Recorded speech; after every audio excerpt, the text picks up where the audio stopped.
இப்போ நம்ம வாழ்கிற காலத்தில் கடைசி காலத்தை குறித்து இயேசு சொன்ன அடையாளங்கள் எல்லாம் நிறைவேற ஆரம்பித்திருக்கின்றன. அப்படி என்ன அடையாளம் சொல்லிட்டாரு அப்படின்னு பார்த்தா நிறைய அடையாளங்கள் இருக்குது. இயற்கையிலே உண்டாகிற அடையாளங்களை பாருங்க. அடிக்கடி கடல்கள் முழக்கமாக இருக்கும், நில அதிர்ச்சிகள் தோன்றும், அநேக இடங்களில் பஞ்சங்களும் கொள்ளை நோய்களும் தோன்றும் அப்படின்னு சொல்லியிருக்கிறாங்க. அநேக இடங்களில் பஞ்சம் கொள்ளை நோய் தோன்றினால் அது கடைசி காலங்கிற அடையாளம். அப்படின்னா இது எப்படி கடைசி காலம்னு சொல்லலாம்? தாவீதின் காலத்திலே கொள்ளை நோய் வந்திருக்கிறது, யோசேப்பின் காலத்திலே பஞ்சம் வந்திருக்கு. அப்போ என்ன கடைசி காலத்தின் அடையாளம் எப்படிங்க சொல்கிறது? அது அப்போவே வந்திருக்கு, அது கடைசி காலமா? அப்போ இதை வைத்து நம்ம எப்படி கடைசி காலம்னு சொல்ல முடியும்? அப்படின்னு நம்ம யோசித்தோம்னா, இயேசு சொல்லுகிற இந்த கடைசி காலம் என்பது ஒரு தேசமோ ஒரு பிராந்தியமோ சார்ந்தது அல்ல. இயேசு சொல்லுவது முழுசும் உலகம் முழுவதும் நடக்க போகிற அடையாளங்கள், உலகம் முழுசும் நடக்கணும். ஒரு காலத்தில் கொள்ளை நோய் வந்தது தாவீதின் காலத்தில். அது யூதர்கள் இஸ்ரவேலர்களுக்கு நடுவிலே வந்தது. தாவீது ஜனங்களை கணக்கு போட்டு பார்த்தபோது, தொகை இட்டு பார்த்தபோது கர்த்தருடைய கோபம் உண்டாகி கொள்ளை நோயை கர்த்தர் அனுமதித்தார். யோசேப்பின் காலத்தில் பஞ்சம் உண்டான போது எகிப்தையும் அதை சுற்றி இருக்கிற பகுதியிலும் தான் பஞ்சம் வந்தது, உலகம் முழுசும் பஞ்சம் வரல. அப்படி நம்ம எடுத்து பார்த்தா பல இடங்களில் பஞ்சங்கள் உண்டாயிருக்கிறது, கொள்ளை நோய்கள் உண்டாயிருக்கிறது, நில அதிர்ச்சிகள் உண்டாயிருக்கிறது. அது அல்ல கடைசி காலத்தின் அடையாளம் என்பது உலகம் முழுசும் நடக்கணும் ஒரே நேரத்தில். உலக சரித்திரத்தில் இது மாதிரி நடந்ததில்லை இது வரைக்கும். ஒரு இடத்துல மழை பெஞ்சால் ஒரு இடத்துல வெயில் அடிக்கும், ஒரு இடத்துல பனி விழுந்தால் இன்னொரு இடத்துல பார்த்தீங்கன்னா மழையில் இருக்கும். அப்போ வெவ்வேறு மாதிரியான தட்பவெப்பங்கள், சீதோஷ்ணங்கள், ஒரு இடத்துல பிரச்சனை இருந்தால் இன்னொரு இடத்துல பிரச்சனை இருக்காது. கொள்ளை நோயை நீங்கள் எடுத்துக்கொண்டு பார்த்தால் பல வருடங்களுக்கு முன்பாக இங்கிலாந்து தேசத்தை குறிவைத்து எலிகளால் உண்டாகிற பிளேக் என்கிற ஒரு கொள்ளை நோய் வந்தது. அந்த நோய் கண்டால் என்ன ஆகுன்னு கேட்டால் உடம்பு அப்படியே வீங்கி, காலெல்லாம் வீங்கி வீங்கி வீங்கி வீங்கி வெடிக்க ஆரம்பிச்சிடும்.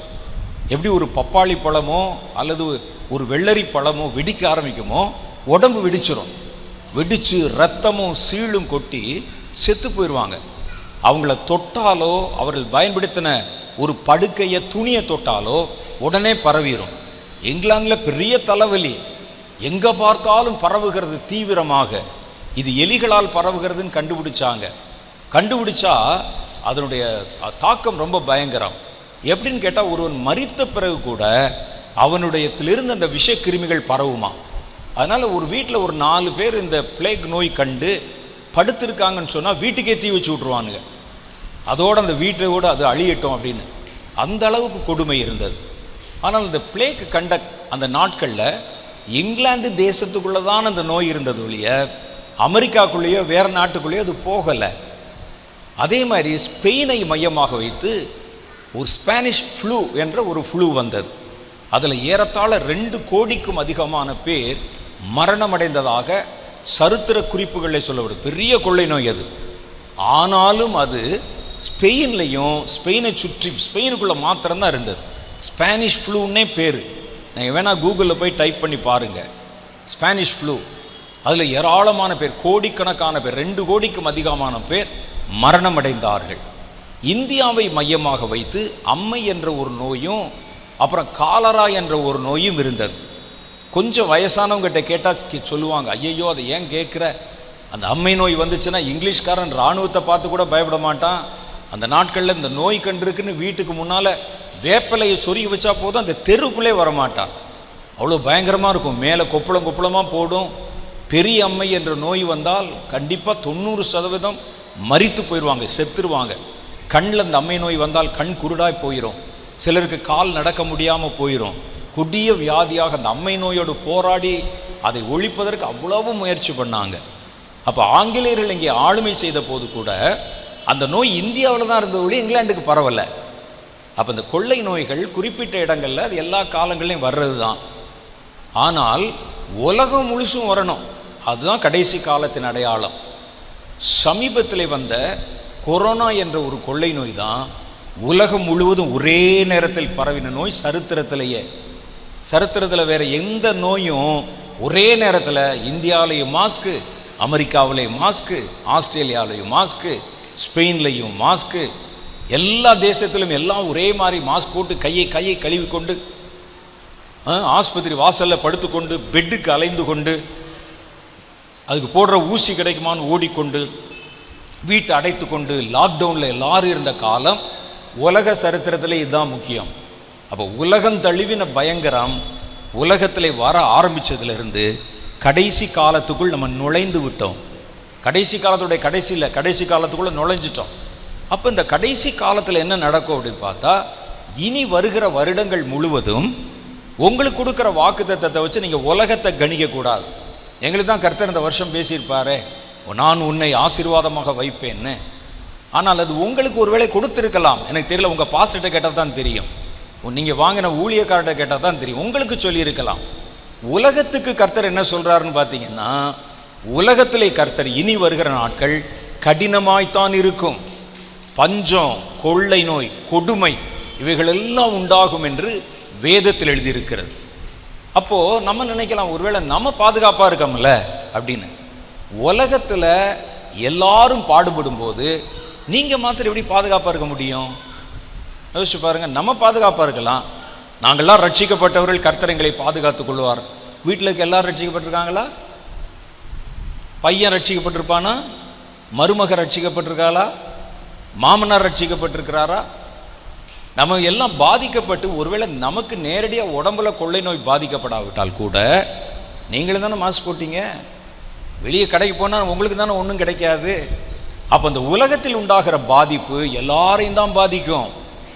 அப்போ இந்த கடைசி காலங்களில் வாழுகிற தேவ ஜனங்கள் பாதுகாப்பாய் வாழணும், கர்த்தருடைய வருகை வரைக்கும் அவர்கள் பாதிக்கப்படாமல் வாழணும்னா, கடைசி காலத்தில் கர்த்தருடைய ஜனங்கள் என்ன செய்யணும் அது நம்ம தெரிஞ்சுக்கிறணும். நம்ம நல்லா ஜெபிக்கிறோம், வேதம் வாசிக்கிறோம், சபைக்கு போகிறோம், நல்ல வாக்குறுதி கொடுத்துருக்குறாங்க, வாக்குத்தத்தம் பெற்றிருக்கிறது, திறப்பில் நிற்கிறோம், எழுப்புதலுக்கு எல்லாம் ஒரு பக்கம் நல்லது தான். ஆனால் காலங்கள் வேறு விதமாய் மாறிக்கொண்டு வரும்போது, இந்த உலகத்தில் தானே நம்மளும் இருக்கிறோம், இணைக்கப்பட்டிருக்கிறோம்.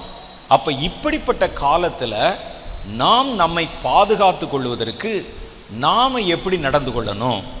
இந்த கடைசி காலத்தில் வருகிற நிகழ்வுகள் உங்களையோ உங்கள் குடும்பத்தையோ உங்கள் விசுவாசத்தையோ தாக்கி விடாதபடிக்கு நம்ம எப்படி கவனமாக இருக்கணும்? ஏனென்றால் இனி வருகிற காலங்கள் முழுவதும் கொடுமையின் காலங்கள் தான், வேதம் அப்படி சொல்லுகிறது. அப்போ கர்த்தருடைய கோபாக்கினை வருமாம். இந்த வருஷம் ஆரம்பிக்கும் போதே பாருங்க, நீங்கள் சொன்னீங்கல்ல, இந்த வருஷத்தில் நாங்கள் போனோம், சர்ச்சில் ரொம்ப சந்தோஷமாக இருந்தது, காலண்டர் கொடுத்தாங்க, வாக்குத்தத்தம் வாங்கணும், எனக்கு இந்த வாக்குத்தத்தம் நீங்கள் சொன்னீங்கல்ல. அமெரிக்காவில் என்ன நடந்தது தெரியுமா? 1ஆம் தேதி 2 இடத்துல பெரிய வெடிகுண்டு விபத்து. அதை தொடர்ந்து அமெரிக்காவில் பெரிய காட்டாற்று வெள்ளம். 2ஆம் தேதி 3ஆம் தேதி ஒரு பெரிய ஐஸ் பொழிவு, பனிப்பொழிவு உண்டாகி அங்கே இருந்த நீர்நிலைகள் எல்லாம் ஐஸ் கட்டியாக மாறிவிட்டது. அதை தொடர்ந்து 4ஆம் தேதி 5ஆம் தேதி எல்லாம் ஒரு காட்டு தீ பரவி இன்னைக்கு வரைக்கும் எரிஞ்சிக்கிட்டு இருக்கு. ஊரில் லாஸ் ஏஞ்சலிஸ் என்று சொல்லுகிற ஒரு பிரபலமான நகரத்தில், ஹாலிவுட் என்று சொல்லுகிற சினிமா நகரத்தில் அந்த தீ பிடிச்சி வெள்ளம் எப்படி இப்படி ஓடி வருமோ அதே மாதிரி அந்த தீ ஓடி வருதான். அந்த தீ படும்போது எப்போவுமே ஒரு இடத்துல நெருப்பு எரிஞ்சா பக்கத்தில் இருக்கிற காற்றெல்லாம் பிடிச்சி உள்ளே இழுக்கும். பார்த்தீங்கன்னா தீ எரிவதற்கு சுற்றுப்புறத்தில் இருக்க காற்றெல்லாம் பிடிச்சி உள்ளே இழுக்கும். அந்த மாதிரி இந்த பட்டணங்களில் பிடித்திருக்கிற நெருப்பு தன்னை மறுபடி எரியூட்டி கொள்வதற்காக இழுக்கிற அந்த காற்றினுடைய வேகம் 160 கிலோமீட்டர் வேகம். ஒரு புயலை விட அதிகம். சாதாரணமாக கடலில் வீசுகிற புயலை விட இந்த காற்றுனால நெருப்பை எரியூட்டுவதற்காக வீசுகிற காற்றினுடைய வேகம் அதிகம். 160 கிலோமீட்டர் வேகத்தில் தீயை தள்ளிக்கொண்டே வருகிறது. ஜனங்கள் என்ன செய்கிறாங்க, அந்த தீ வருகிறதுன்னு சொல்லி வீட்டெல்லாம் திறந்து போட்டபடி அவர்கள் ஒரு ட்ரெஸ்ஸை மாத்திரம் எடுத்துக்கொண்டு காரில் ஏறி தப்பிச்சு போகிறாங்க. பட்டணங்கள் பிடிச்சி எரிந்தால் கிட்டத்தட்ட பல கிலோமீட்டர் தூரத்திற்கு அந்த வெப்பம் தாங்க முடியாதான்.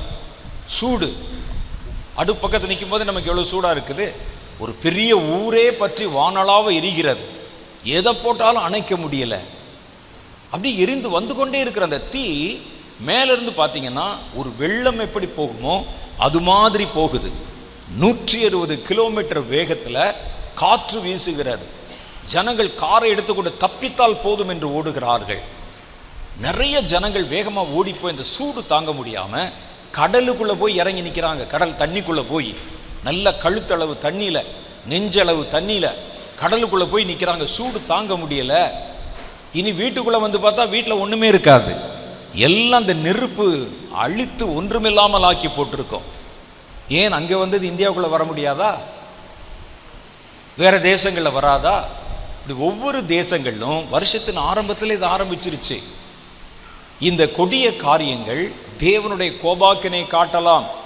இதெல்லாவற்றையும் தாண்டி உலகம் முழுவதிலும் வருகிற கர்த்தருடைய கோபாக்கினை வருகிறது.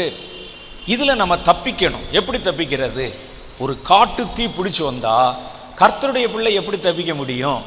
ஒரு பெரிய கொள்ளை நோய் வந்தால் தேவனுடைய பிள்ளைகள் எப்படி தப்பிக்க முடியும்? ஒரு பெரிய நிலச்சரிவு, நில அதிர்ச்சி வந்தால் தேவனுடைய பிள்ளைகள் எப்படி தப்பிக்க முடியும்? கர்த்தருடைய வேதத்தில் அதுக்கு ஏதாவது ஒரு வார்த்தை இருக்குதா அப்படின்னு நம்ம கேட்டால் அதைத்தான் இன்றைக்கு நம்ம தியானிக்க போகிறோம். வேதத்தில் சொல்லுது, யோவான் ஸ்நானகன் தன்னிடத்தில் வந்தவர்களை நோக்கி மனம் திரும்புதலுக்கு ஏதுவான கனியை கொடுங்கள், கர்த்தருடைய கோபாக்கினை வருகிறது, இப்பொழுதே கோடாரியானது மரத்தின் வேரருகே வைக்கப்பட்டிருக்கிறது, விரியன் பாம்பு குட்டிகளே, வரும் கோபத்துக்கு தப்பித்து கொள்ள உங்களுக்கு வகை காட்டினவன் யார் என்றார். கர்த்தருடைய கோபாக்கினை வந்தா அதில் தப்பிக்கிறதுக்கு வழியே இருக்காது. கர்த்தருடைய கோபாக்கினை வந்தா எப்படி தப்பிக்கிறது? ஒரு நில அதிர்ச்சி உண்டாகி திடீர்னு கட்டடங்கள்லாம் உள்ளே போச்சுன்னா எப்படி தப்பிக்கிறது? கடல்கள் கொந்தளித்து பொங்கி ஊருக்குள்ளே வந்தால் எப்படி தப்பிக்கிறது? அமெரிக்கா ஒரு பெரிய விஞ்ஞானத்தில் முன்னேறின ஒரு நாடு தான், இராணுவத்தில் முன்னேறின ஒரு நாடு தான், பலம் வாய்ந்த ஒரு நாடு தான். இந்த 12 நாளாக வந்து இந்த நெருப்போட போராடி ஒரு அடி நெருப்பை கூட அணைக்க முடியல. என்னென்னமோ கெமிக்கல்ஸை கொண்டாந்து கொட்டுறாங்க. இராணுவத்தினுடைய ஹெலிகாப்டர்கள் மேலே பறக்கின்றன. கெமிக்கல்ஸை கொண்டாந்து உள்ளே அப்படி போட்டுக்கிட்டே போகிறான். அணைச்சிருவோம்னு சொல்லி அது தீவிரமாய் பற்றி எரிந்து கொண்டு போகிறது. கர்த்தருடைய கோபம் பற்றி எரிந்தால் வரும் கோபத்துக்கு யார் தப்பிக்க முடியும்? கர்த்தருடைய ஆயுதங்கள் என்ன தெரியுமா? நம்ம இன்னைக்கு சொல்கிறோம் எங்கிட்ட இருக்க ஆயுதம் ஒரு சுவிட்சை தட்டுனா அவ்வளோதான், அது கண்டம் விட்டு கண்டம் தாவி அந்த ஊரையே அழிச்சிடலாம் பேசுகிறோம். கர்த்தருடைய ஆயுதங்கள் என்னன்னு உங்களுக்கு தெரியுமா? கர்த்தருடைய ஆயுதங்களை பற்றி யோபுவின் புஸ்தகம் சொல்லுது. வானத்தின் கர்த்தருடைய பண்டசாலை, யுத்த பண்டசாலை பார்த்திருக்கிறியா? அதற்குள்ளே கர்த்தர் கல்லுகளை, பெரிய பெரிய பாறையை வச்சிருக்கிறாராம். கல் மழை பெஞ்சுன்னா, கல்லுனா இந்த சின்ன கல் இல்லை, ரோடு போடுற கல் இல்லை, ஒவ்வொன்றும் ஒரு குன்று அளவுக்கு இருக்கும். மேலே வந்து தலையில் விழுந்துச்சுன்னா எவன் தாங்க முடியும்? யோசிச்சு பாருங்க. அதை தடுப்பதற்கு நம்ம என்ன ஆயுதங்கள் வச்சிருக்கிறோம்? கர்த்தருடைய கோபம், அதைத்தான் அவர் கேட்கிறார். லூக்கா சுவிசேஷம் 3வது அதிகாரம் 7வது வசனம் சொல்லுகிறது, யோவான் தன்னிடத்தில் ஞானஸ்நானம் பெறும்படி புறப்பட்டு வந்த திரளான ஜனங்களை நோக்கி, விரியன் பாம்பு குட்டிகளே, வரும் கோபத்துக்கு தப்பித்து கொள்ள உங்களுக்கு வகை காட்டினவன் யார் என்றார். யார் உங்களுக்கு வகை காட்டினது? கர்த்தருடைய கோபம் வந்தா யார் அங்கே நிற்க முடியும்? உங்களுக்கு யார் அதை சொல்லி கொடுத்தான்னு கேட்கிறார். யோவானிடத்துல கேள்விதான் இருந்தது, யார் உங்களை தப்பிக்க முடியும்? இயேசு இடத்துல பதில் இருந்தது. வகை என்ன? தப்பிக்கிற வழி என்ன? இயேசு சொன்னார், நானே வழி, நானே சத்தியம், நானே ஜீவன். யோவான் கேள்வி கேட்டான், கர்த்தர் இயேசு பதில் சொன்னார். வரும் கோபத்துக்கு தப்பித்துக்கொள்ள வழி என்ன? நானே வழி, நானே சத்தியம், நானே ஜீவன்.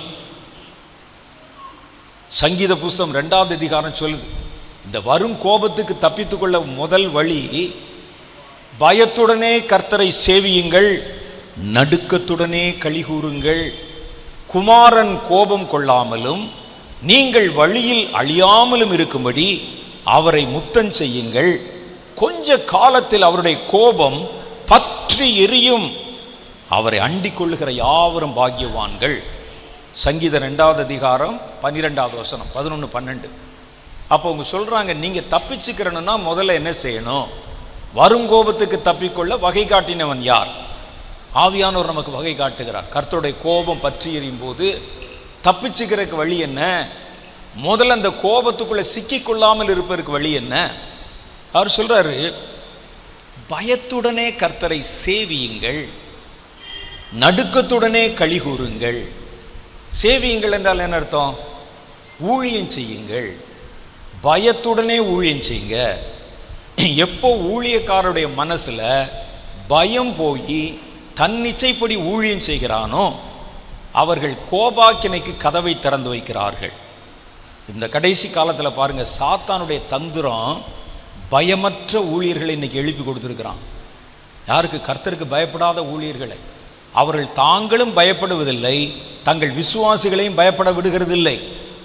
கர்த்தரை என்னமோ ஒரு சின்ன ஆள் மாதிரியும் அவரை கிண்டல் பண்ணுவது, கேலி பண்ணுவது. அமெரிக்காவில் ஒரு சர்ச்சில் பைபிளை வைத்து ஃபுட்பால் மாதிரி விளையாடுகிறார்கள். அவங்க சொல்கிறாங்க, இது ஒரு புத்தகம்தான். ஜனங்கள் சொல்லுவாங்க, இது ஒரு பரிசுத்த புஸ்தகம், கடவுளுடைய வார்த்தை இருக்கிறது, கடவுளுடைய ஆவி இருக்கிறது, அது தொடக்கூடாது, லேசாக கால் பட்டால் தொட்டு கும்பிட்றா அப்படின்னு சொல்லுவாங்க. அப்படிலாம் கிடையாது. இது பேப்பரு பைண்டிங் பண்ண ஒரு புஸ்தகம். பாருங்க, பாஸ்டர் நாங்கள் எல்லாரும் இந்த வேதத்தை பந்தாடுகிறோம் என்று சொல்லி, அது யூடியூப்ல இருக்கு வீடியோவில், அதை போட்டு ஃபுட்பால் மாதிரி எட்டி உதறிகிறார்கள் வேதத்தை. இன்னைக்கு பயமில்லாத ஊழியர்கள் எழும்பி இருக்கிறாங்க. சாத்தானுடைய தந்திரம் தேவனுடைய பிள்ளைகளை எப்படியாவது அழிக்க வேண்டும். சாத்தான் எப்படி வர்றான்னு சொன்னான், எவனை விழுங்கலாமோ என்று கெர்ஜிக்கிற சிங்கத்தை போல வருகிறான். அவனுக்கு மனிதர்கள் மேலேயே கோபம்தான். ஒன்று, ஃபர்ஸ்ட் மனிதர்கள் மேலே கோபம். ஏன் மனிதர்கள் மேலே கோபம்? 2 காரணங்களை சொல்லலாம். முதல் காரணம் என்னன்னா, கர்த்தர் வானத்திலே சாத்தானுக்கு மகன் மாதிரி அந்தஸ்து கொடுத்து வச்சிருந்தார். அவனுக்கு பழைய பேர் லூசிஃபர் என்பது. அவன் பிரதான தூதர்களில் ஒருவனாக இருந்தான். மிகாவேல் என்ற ஒரு தூதர் பிரதான தூதன், இந்த பக்கத்தில் கேப்ரியல் என்ற தூதன், நடுவில் லூசிஃபர் என்ற தூதன். இந்த லூசிஃபர் என்ற தூதன் தேவனை ஆராதிக்கும் தூதர்களுக்கு தலைவன். மியூசிக்கு, பாட்டு எல்லாவற்றுக்கும் இவர்தான் ராஜா. அப்போ தேவனை துதிக்க வைப்பதற்கு தேவ தூதர்களை அழைத்து அவங்களெல்லாம் இரவு பகலாய் கர்த்தரை துதிப்பதற்கு, ஆராதிப்பதற்கு, ஆராதனை வழி நடத்தின ஒர்ஷிப் லீடர்னு வச்சுக்கோங்க பரலோகத்தில். இப்படி ஒரு தூதன். கர்த்தருக்கு இந்த 3 தூதர்களிலும் லூசிஃபர்னா ரொம்ப பிடிக்கும். வேதத்தில் ஏசாயா தீர்க்கதரிசியின் புஸ்தகம் 14, எசேக்கியேல் தீர்க்கதரிசியின் புஸ்தகம் 28 சாத்தானுடைய பூர்வ கதைகள் பற்றி கொஞ்சம் சொல்லப்பட்டிருக்கு. அவன் பூர்வத்திலே அக்னி கற்கள் இருக்கிற இடத்துக்குள்ளெல்லாம் நடந்தான். யாரும் நுழைய முடியாத பரலோகத்தில் ஒரு பெரிய முக்கியமான இடம், அந்தரங்கமான இடம்.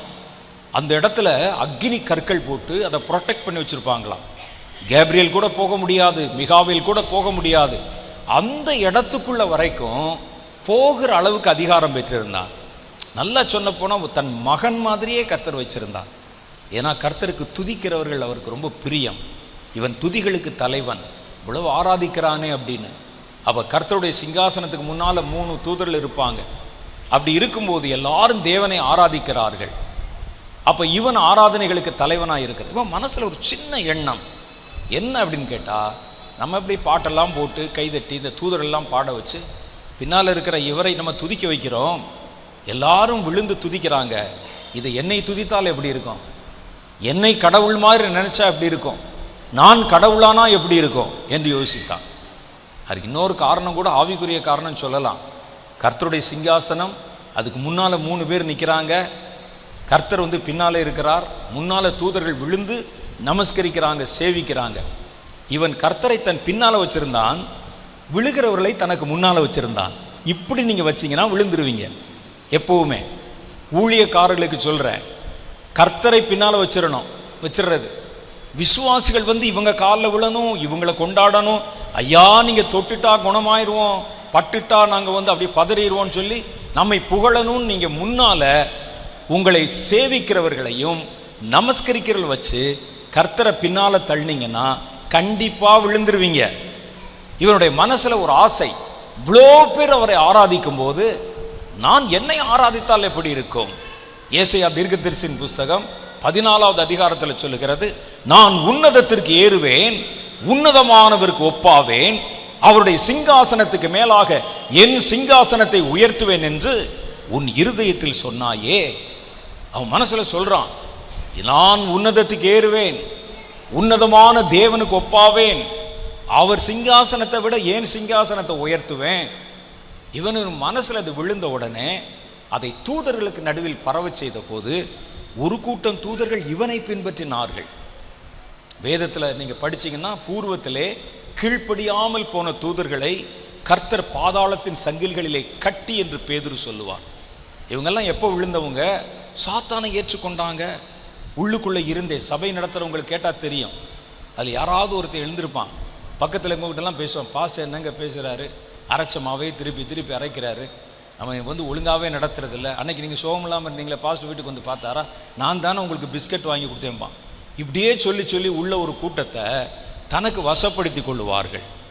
அதே மாதிரி சாத்தான் அங்கே இருக்கிற தூதர்களை வசப்படுத்தின போது தூதர்களுக்குன்னே ஒரு உலகம், தூதர்களுக்குன்னே ஒரு பரலோகம், அங்கே நம்ம தான் ராஜா, நம்ம தான் மந்திரி, எப்படி இருக்கும், கடவுள் மாதிரி நம்ம இருக்கலாம், அந்த ஆசை எல்லாருக்குள்ளே வந்தது.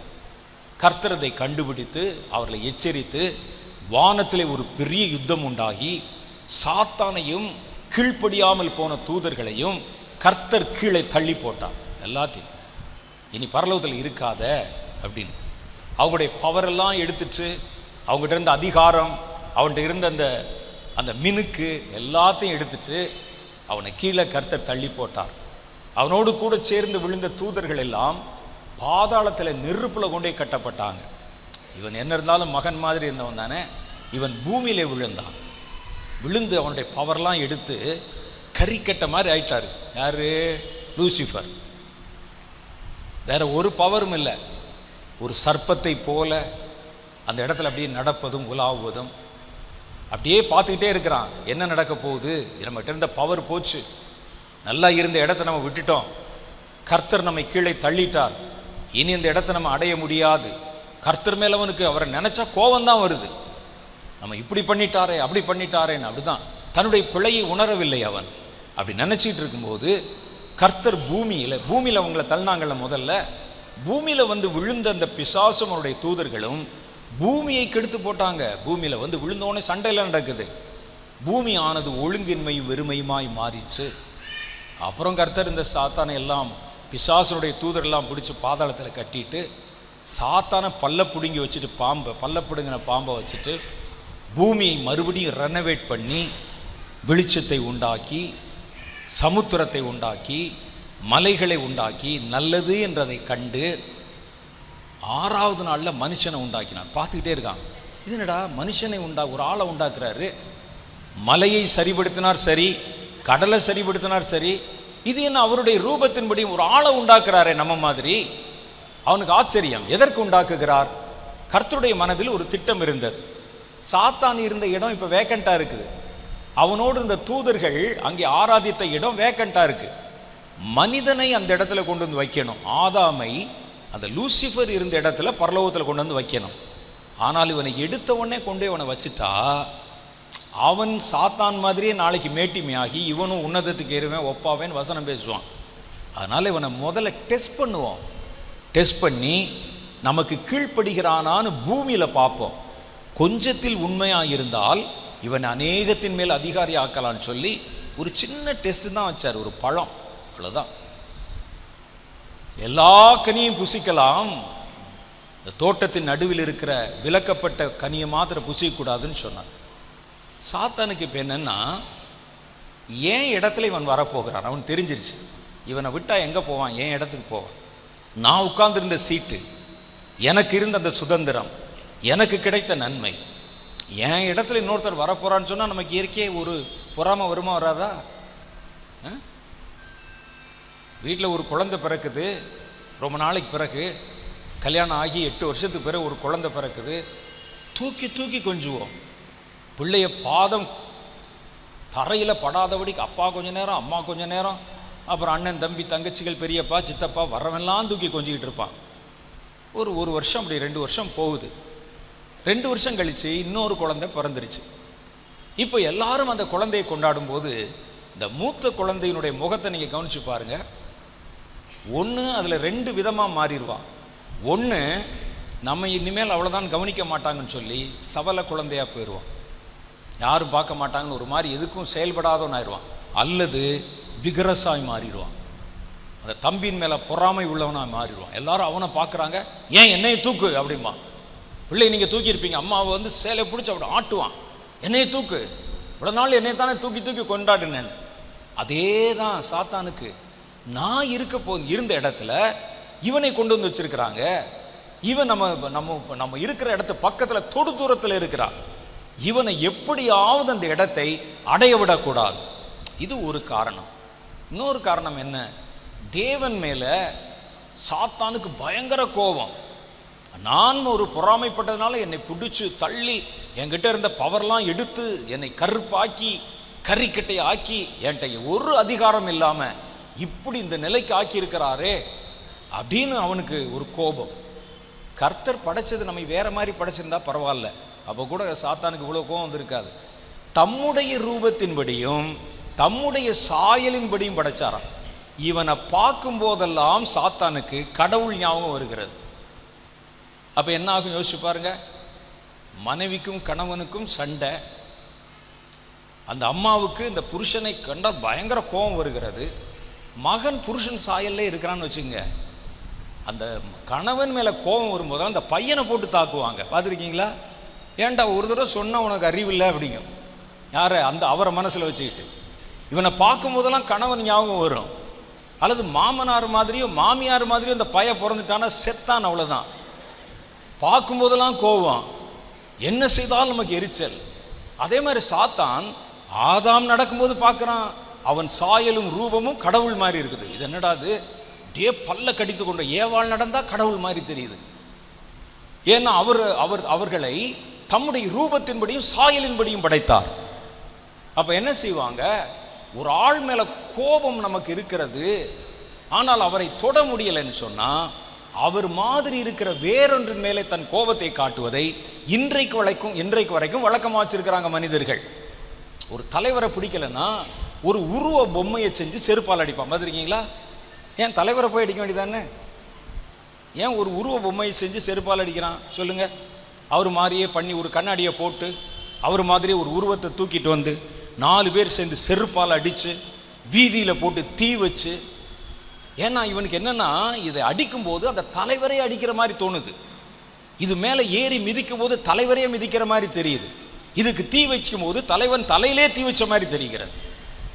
அப்போ இன்னைக்கு நமக்கே எப்படி இருக்க, சாத்தானுக்கு எப்படி இருக்கும் பாருங்க. ஆண்டவரை தொட முடியாது, ஆண்டவரை ஏமாற்ற முடியாது, ஆண்டவரை வஞ்சிக்க முடியாது. அதே மாதிரி இருக்கிற உருவ பொம்மை இந்த 2 போகுதே, இதை ஒரு வழி பண்ணாமல் விடக்கூடாது. வருமல்ல, இயற்கை தானே. அப்போ சமயம் பார்த்து கொண்டிருந்தான், பழத்தை காட்டியவர்களை வஞ்சித்து போட்டான். பழத்தை காட்டிய வஞ்சித்து பூமியையும் அதனுடைய அதிகாரத்தையும் தன்னுடைய கட்டுப்பாட்டில் எடுத்துக்கொண்டான். இப்போ கூட நம்ம யாரை பார்த்தாலும் அவனுக்கு கடவுளுடைய சாயலை பார்க்கிறதா தான் தோணும். அதனால தான் அவன் மனுஷ குல எதிரியாக தன்னை காட்டிக்கொள்ளுகிறான். திருடன் திருடவும் கொல்லவும் அழிக்கவும் வருகிறானே அல்லாமல் வேறு ஒன்றுக்கும் வருகிறதில்லை. இதைத்தான் கர்த்தருடைய வேதம் சொல்லுது. அப்ப இவன் என்ன செய்கிறான்? மனிதர்களை தேவனுடைய கோபத்துக்கும் ஆக்கணும். நம்ம நேராக தொட முடியலை, அவனை கொல்ல முடியலை. ஏன்னா மனிதர்களை கொல்லுகிற அதிகாரம் எனக்கு கொடுக்கப்படலை. ஆனால் மனிதர்களை தேவனுடைய கோபத்துக்குள்ளாக்கி அவர் கையாலேயே கொல்ல வைக்கணும். அதுக்கு என்ன செய்யலாம்? கடவுள் விரும்பாத, தேவனுக்கு பிரியமில்லாத அருவருப்பான கிரியைகளை மனிதர்களை செய்ய வைப்பதன் மூலம் தேவனுடைய கோபத்தை அவர்கள் மேலே கொண்டாடலாம். அப்போ இப்போ என்ன செய்யறான்? கடைசி காலத்தில் கர்த்தர் தம்முடைய மனிதர்களை காப்பாற்ற விரும்புகிறார். அதனால் அவர்களை ரட்சித்து ஒரு சபையாக சேர்த்து வச்சா சபைக்குள்ளே போறியா? அந்த சபையை கர்த்தருடைய கோபத்துக்குள்ளாக்குகிறேன். ஊழியர்களை பின்பற்றி போறியா? அந்த ஊழியக்காரனை கர்த்தருடைய கோபத்துக்குள்ளாக்குகிறேன். அவன் ஊழியம் செய்வான், ஆனால் அவன் பயத்துடனே செய்ய மாட்டான். இன்னைக்கு ஏன் பயமில்லாத ஊழியர்கள் எழும்பியிருக்கிறாங்க? கர்த்தரை குறித்து பயமில்லாதவர்கள் வந்திருக்கிறாங்க. மேடையில் இருந்து தேவனுடைய ஒரு ஸ்தலத்தில் நின்று பாழாக்குகிற அருவருப்பை கொண்டு வந்து அதை ஒர்ஷிப்புன்னு சொல்கிறான், பாட்டுன்னு சொல்கிறான். அதை ஏன் கொண்டு வருகிறார் யோசிச்சு பாருங்க. இதை கொண்டு வந்தால் பயத்துடனே நீங்கள் கர்த்தரை சேவிக்காவிட்டால் கோபாக்கினைக்கு நீங்கள் தயாராக இருக்கிறீங்கன்னு அர்த்தம். சபை என்பது ஒரு ஷெல்டர் மாதிரி. ஒரு அடைக்கல பட்டணம் மாதிரி கர்த்தர் ஏற்படுத்தி கொடுத்திருக்கிறார். கர்த்தர் தம்முடைய சீஷனை பார்த்து சொன்ன போது, பேதுருவை பார்த்து, நீ பேதுருவாய் இருக்கிறாய், நீ கல்லாய் இருக்கிறாய், உன்மேல் என் சபையை கட்டுவேன் அப்படின்னு கர்த்தர் சொன்னார். அதோடு நிக்கல, அதை பாதாளத்தின் வாசல்கள் மேற்கொள்வதில்லை. கர்த்தர் ஏன் ஒரு உண்மையான சபை எழுப்பினார்னா, சபைக்குள்ளே நீங்க இருந்தீங்கன்னா பாதாளத்தின் கிரியைகள் உங்களை மேற்கொள்ள கூடாது. பூமியில நம்ம இருக்கிறோம், பாதாளத்தின் கிரியைகள் இருக்கிறது, பிசாசின் கிரியைகள் இருக்கிறது. அதுல இருந்து ரட்சிக்கப்பட்ட தேவனுடைய பிள்ளைகள் அடைக்கல பட்டணம் மாதிரி ஒரு பாதுகாக்கப்பட்ட இடத்துக்குள்ள இருக்கணும் தான் கர்த்தர் சபையை உண்டு பண்ணினார். கர்த்தர் சபை குறித்து அதானே சொன்னாரு, நீ பேதுருவாய் இருக்கிறாய், நீ கல்லாய் இருக்கிறாய், உன்மேல் நான் என் சபையை கட்டுவேன். எதுக்கு சபையை கட்டுவேன்? பாதாளத்தின் வாசல்கள் மேற்கொள்ளாத ஒரு இடம். யூதர்களுக்கு நடுவில் இஸ்ரவேலர்களை கர்த்தர் அழைத்து கானான் தேசத்தை பங்கு வைத்து கொடுத்த போது அந்த பட்டணத்தில் அதில் 6 அடைக்கல பட்டணங்களை கட்ட சொன்னார். 6 அடைக்கல பட்டணம். அடைக்கல பட்டணம்னா என்னன்னா, கை பிசகாய் ஒருவன் விபத்திலே ஒருவனை கொன்று விட்டாலோ, அவருடைய உறவினர்கள் அவனை கொல்ல வருவாங்க கோபத்தில், யாராவது ஒரு அசம்பாவிதமாக ஒரு காரியம் நடந்தாலோ அபயம் இட வேண்டும் என்று ஒருவன் நினைத்தால் இந்த அடைக்கல பட்டணத்துக்குள்ளே ஓடி வந்து ஒளிஞ்சுக்கிறணும், உள்ளே வந்துடணும். இந்த பட்டணத்துக்குள்ள யாரும் யாரையும் கொல்லக்கூடாது. 6 பட்டணங்களை கர்த்தர் அதற்கு வச்சிருந்தார். அடைக்கல பட்டணம். கைப்பிசகாய் காரியங்களை செய்தவன் மற்றவர்கள் அவனை கொல்ல தேடும்போது இந்த பட்டணத்துக்குள்ள ஓடி வந்து ஒளிஞ்சிடணும். அப்னேர் என்பவன் தாவீதுடைய ஒரு படை தளபதி. அப்னேர், அந்த அப்னேர் வந்து பெரிய சண்டையில் ஒரு பெரிய வீரர். இவர் என்ன செய்தார், சண்டையில் போகுது, ஆசகேல் என்ற ஒரு ஆள் மானை விட வேகமாக ஓடுவானான். மானை விட அவனை யாரும் பிடிக்க முடியாது. அப்னேர் குதிரையில் போயிட்டு இருக்கான், அவனை துரத்திட்டு வர்றான் பின்னால். அந்த ஆசகேல் வேகமாய் வருகிறான். இவன் வந்தான்னா குதிரையை தாண்டி நம்ம பிடிச்சிருவான் தெரியும். உடனே இவன் என்ன செய்கிறான், அப்னேர் தன் கையில் இருக்கிற ஈட்டிய குதிரையில் பின்னால் அப்படி பிடிச்சிட்டு குதிரையை பிரேக் போட்டுட்டான். வேகமாய் ஓடி வந்த ஆசகேல் அதில் மோதி ஈட்டி வெளியே வந்துருச்சு. இது ஒரு கொடூரமான கொலை. உடனே இவனை கொல்லுவதற்கு, அப்னேரை கொல்லுவதற்கு எல்லாரும் விரட்டுறாங்க. இப்படி கொடூரமாக அவனை கொலை பண்ணி போட்டானேடான்னு சொல்லி விரட்டினால் அவன் வேகமாய் ஓடி ஹெப்ரோன் என்ற பட்டணத்துக்குள்ள, அந்த பட்டணம் ஒரு அடைக்கல பட்டணம், அந்த அடைக்கல பட்டணம் பக்கத்தில் போயிட்டான். உள்ளே போயிட்டான்னா தப்பிச்சிருவான், யாரும் கொல்லக்கூடாது. அப்புறம் எவ்வளோ பெரிய ஆளாக இருந்தாலும் அந்த ஊருக்குள்ளே கொல்லக்கூடாது. அது பேர் அடைக்கல பட்டணம். உள்ளே போன போது அவருடைய நண்பனாகி ஒரு அப்னேரே ஒரு விஷயம் ரகசியம் வா அப்படின்னு சொன்னான். என்னடான்னு கேட்க வந்தோடனே குத்திட்டான். அந்த பட்டணத்தின் வாசல்ல தாவீது அப்னேரை பார்த்து அப்பதான் சொல்ல, மதிகேடன் செத்ததை போல செத்துட்டியே, 10 அடி தூரத்தில் அடைக்கல பட்டணம் இருக்குது. ரகசியம் பேச வந்தா உள்ள வந்து பேசுறான்னு கூப்பிட வேண்டியதானே, நீ எதற்கு வெளியே போன? ஒரு 10 ஸ்டெப் எடுத்து வச்சிருந்தா உன் உயிர் பாதுகாப்பா இருந்திருக்கும். மதிகேடன் செத்ததை போல செத்தாய் அப்னேரேன்னு அவருடைய பாடி எடுத்து வைத்துக்கொண்டு தாவீது அழுகிற காட்சியை நீங்க படிச்சிருப்பீங்க. அப்போ கர்த்தர் அந்த பழைய ஏற்பாட்டு காலத்தில் அடைக்கல பட்டணங்களை வைத்திருந்தார். கொடியவர்கள், பொல்லாதவர்கள், கொலை செய்ய தேடுகிறவர்கள், உங்களை தொட முடியாத ஒரு இடம். புதிய ஏற்பாட்டு காலத்தில் தேவன் தம்முடைய பிள்ளைகளுக்கு அடைக்கல பட்டணங்களை ஏற்படுத்தினார். அது பேர் தான் சபை. பாதாளத்தின் வாசல் அதை மேற்கொள்வதில்லை, அதுக்குள்ள எந்த தீமை வரக்கூடாது. இது இயேசு சொன்ன வார்த்தை. அதனால தான் சபை. நீங்கள் ரட்சிக்கப்பட்டீங்களா, உடனே ஒரு சபைக்குள்ளே இருங்க. பாதாளத்தின் வாசல்கள் அதை மேற்கொள்வதில்லை. சாத்தான் பார்க்குறான், ஓ அப்படியா, சபையை பாதாளத்தின் வாசல் மேற்கொள்ளாதா? ஆமாம், சபை சபையாக இருந்தால் தானே மேற்கொள்ளாது.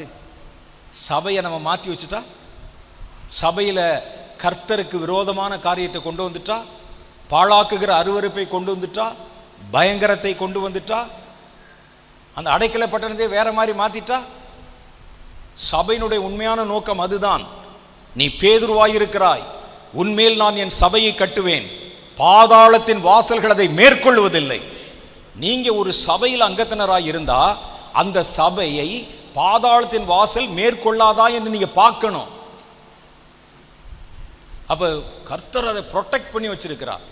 சாத்தான் பார்க்கிறான், அதுல இருக்கிற ஊழியக்காரர்களை இந்த பாதுகாப்பு வளையத்தை எடுக்க வச்சுட்டா அப்போ அதற்குள்ளே பாதாளத்தின் கிரியைகள் அதன் மேலே மேற்கொள்ள முடியுமே. அதனால தான் இன்றைக்கி பார்த்தீங்கன்னா இவ்வளோ குழப்பங்கள். ஒரு வருகிறார், பயமில்லாமல் ஊழியம் செய்கிற ஊழியக்காரர்கள், பொல்லாத வார்த்தைகளை பிரசங்கம் பண்ணுறவங்க. ஒரு இடத்துல பார்த்தீங்கன்னா சென்னை பகுதியில் ராப்போஜனம் கொடுக்கும்போது மேலே பாஸ்டரும் அவருடைய கொயரும் சினிமா பாட்டு பாடுறாங்க. சினிமா பாட்டு பாடி அப்பத்தை எடுத்துக்கொள்ளுங்கள் ஸ்தோத்திரம் பண்ணி அப்படின்னு சொல்லி கொண்டே கொடுத்துட்டே வர்றான். என்னென்னு கேட்டால் அந்த சினிமா பாட்டு வந்து உருக்கமாக இருக்கான். உருக்கமாக இருந்தால் பாடணுமா ஐயா சர்ச்சில்?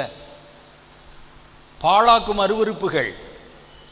ஒருவர் கேட்குறாரு, என்னங்க உங்கள் சபையில் சினிமா பாட்டெல்லாம் பாடி ஆராதிக்கிறீங்களாமே அப்படின்னு ஒரு இன்டர்வியூவில், ஒரு தமிழ் இன்டர்வியூவில் கேட்குறார். ஆமாம், இந்த கிறிஸ்தவ கவிராயர்கள் எழுதுகிற பாட்டை விட, கவிஞர்கள் எழுதுகிற பாட்டை விட சினிமா பாட்டு எவ்வளோ ஆழமாகவும் நீளமாகவும் அர்த்தமாகவும் உருக்கமாகவும் சிறப்பாகவும் இருக்குது.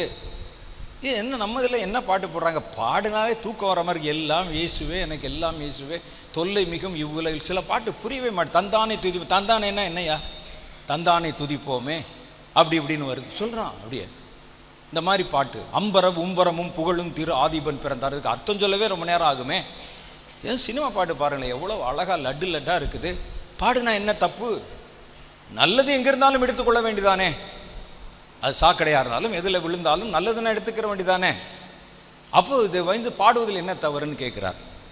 அப்போ இந்த இன்டர்வியூ எடுக்கிறவர் சொல்கிறாரு, பாட்டு ஒருவேளை நல்லா இருக்கலாம், அதை சினிமா எவ்வளோ ஆபாசம் இருக்குல்ல அதில் இருக்கிறத தான் நம்ம எடுக்கிறோன்னு சொல்கிறார். அப்போ இந்த ஆள் உடனே சொல்கிறாரு, பைபிளில் இல்லாத ஆபாசமாயா படத்தில் இருக்குன்னு கேட்குறார். நீங்கள் சொல்லுங்கள், பைபிள் ஆபாசமான பைபிளாக நம்ம கையில் வச்சுருக்குறோம்? சொல்லுங்கள், என்ன நினைக்கிறீங்க? இப்படி சொல்கிறார் அவர். இவரை சொல்ல வைத்தது யார்?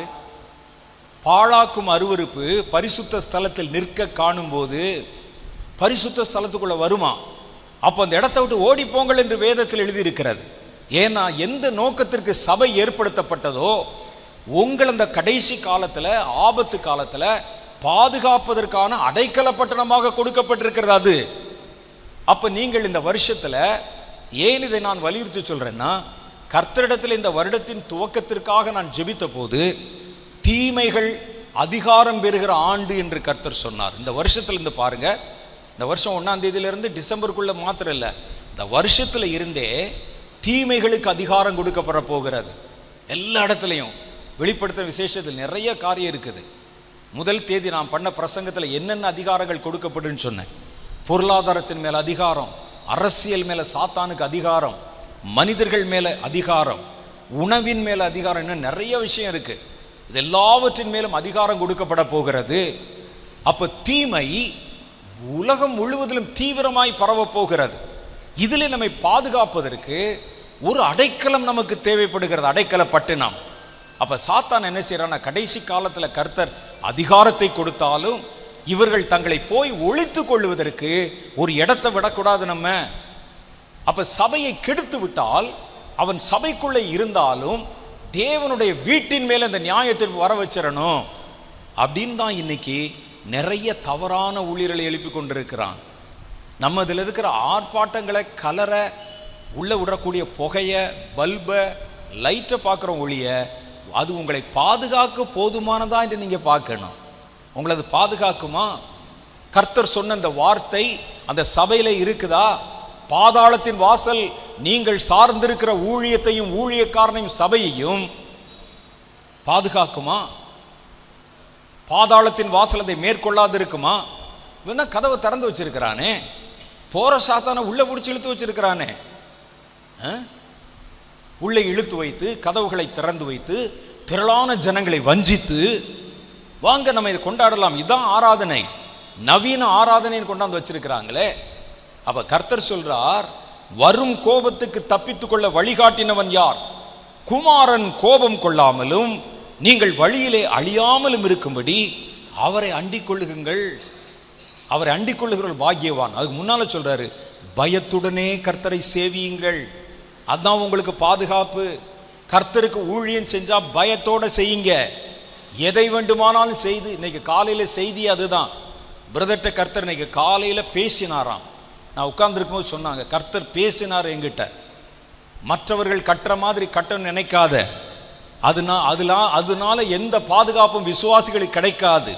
இன்னைக்கு நம்ம ஒரு ஊழியத்தை தேடி ஓடுறோம்னா அதோடைய பிரம்மாண்டத்தை பார்க்கிறோம், அவர்கள் அங்கே காட்டுகிற காட்சிகளை பார்க்கிறோம், அது நம்முடைய மாம்சத்துக்கு தருகிற உற்சாகத்தை பார்க்கிறோம். அது உங்களை பாதுகாக்க போதுமானதான் நீங்க யோசிக்கணும். அவர் பயத்துடனே கர்த்தருக்கு ஊழியம் செய்கிறவரான்னு பார்க்கணும். சங்கீதம் 2 அதான் சொல்லுது, பயத்துடனே சேவியுங்கள், கர்த்தருக்குள்ளே களி கூறுங்கள். கொண்டாட்டம் இப்பெல்லாம் பார்த்தீங்கன்னா 2020க்கு பிறகு எங்கே பார்த்தாலும் வாலிபர் கொண்டாட்டம், வயோதிபர் கொண்டாட்டம், அப்புறம் பெண்கள் கொண்டாட்டம், ஆண்கள் கொண்டாட்டம், குழந்தைகள் கொண்டாட்டம். கொண்டாடுங்கள், ஆனால் நடுக்கத்துடனே களி கூறுங்கள். கர்த்தருக்கு முன்னால நிற்கிறோங்கிற பயம் வரணும். நம்முடைய விருப்பத்தின்படியெல்லாம் ஓடி ஆடிவிட முடியாது. தேவனை ஆராதிக்கணும்னா இப்படித்தான் ஆராதிக்க வேண்டும் என்ற ஒழுங்கை கர்த்தர் நமக்கு சொல்லி கொடுத்திருக்கிறார். யாவும் ஒழுங்கும் கிரமமாய் செய்யப்பட கடவது, அப்படித்தான வேதம் சொல்லுது. பழைய ஏற்பாட்டு காலத்தில் பாருங்க, கர்த்தர் ஒவ்வொன்றையும் பார்த்து பார்த்து சொல்லி கொடுத்தார்.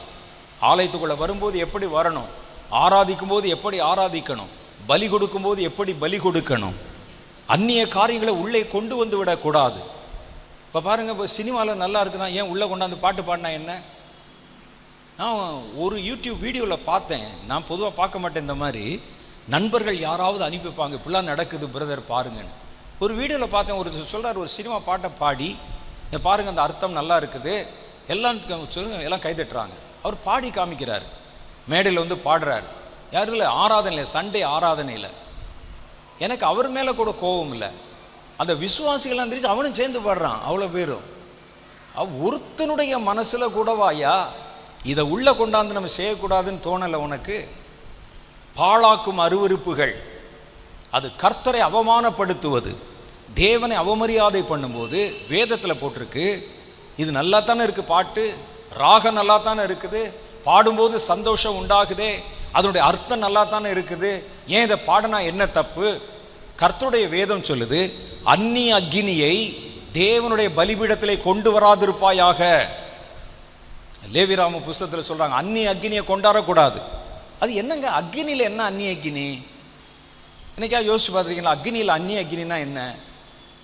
தேவாலயத்தில் உள்ளே ஆலயத்துக்குள்ள எப்பொழுதும் எரிந்து கொண்டிருக்கிற ஒரு அக்னியை ஏற்றுவார்கள்.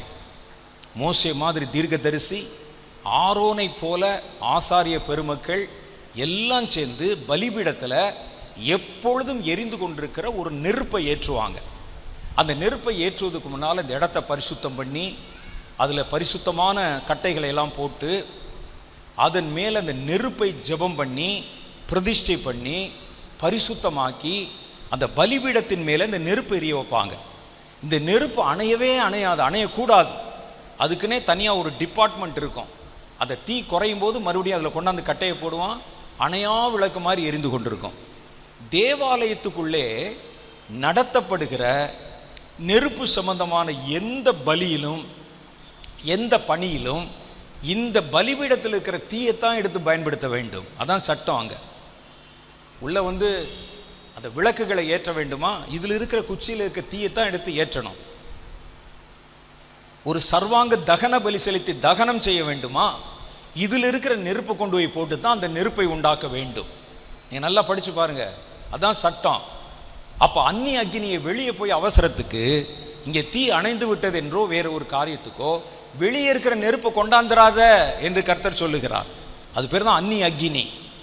அப்போ சில சமயங்களில் அவங்க என்ன செஞ்சிடறாங்க, இந்த நெருப்புக்கு பதிலாக அவசரத்தில் வெளியே இருக்கிற தீயை கொண்டாந்து உள்ளே போட்டால் அது கர்த்தருக்கு அருவருப்புன்னு கர்த்தர் சொல்கிறார். இந்த நெருப்பு பிரதிஷ்டை செய்யப்பட்டு பிரத்யேகம் பண்ணப்பட்டு தேவாலய காரியங்களுக்கு மாத்திரமே பயன்படுத்தப்பட வேண்டும் என்று பிரதிஷ்டை செய்யப்பட்ட நெருப்பு. அதில் தான் கர்த்தர் சொல்ல, அந்நிய அக்னியை என்னுடைய பலிபீடத்தில் கொண்டு வந்து ஏற்றாதிருப்பாயாக. அதே தான்.